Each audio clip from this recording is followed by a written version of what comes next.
Mun giáo vang lâu suara kosa uya araran vulai ketsu acian chaberde ani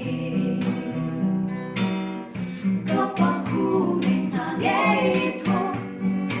insungei eizuna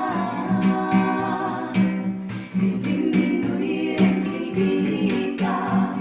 insungei mo ilim na turu inge ka eyang ka inang tiya ka boilo maria te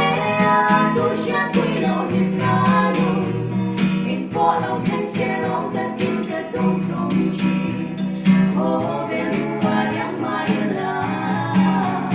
sungkwa nune le du din du dang kan ngai lo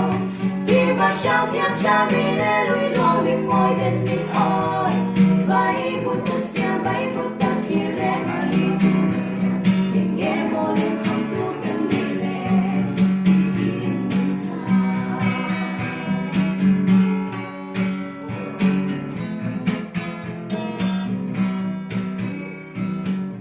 ni ta van wai rin ta ki da tho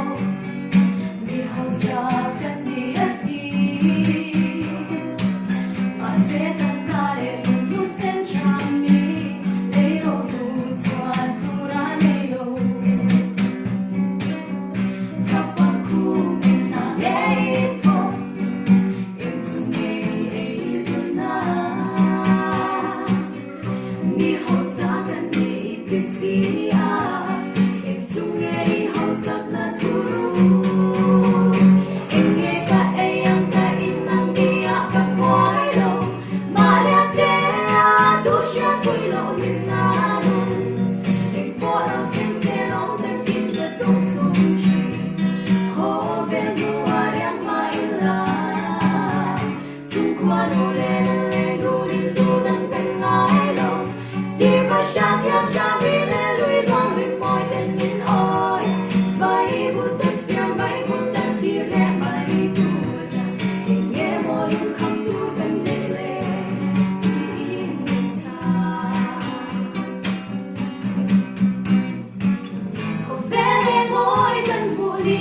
apam ni kan bo ra ni tu lan pa với khát vọng thân piang buồn lâu lùng ngày đan hun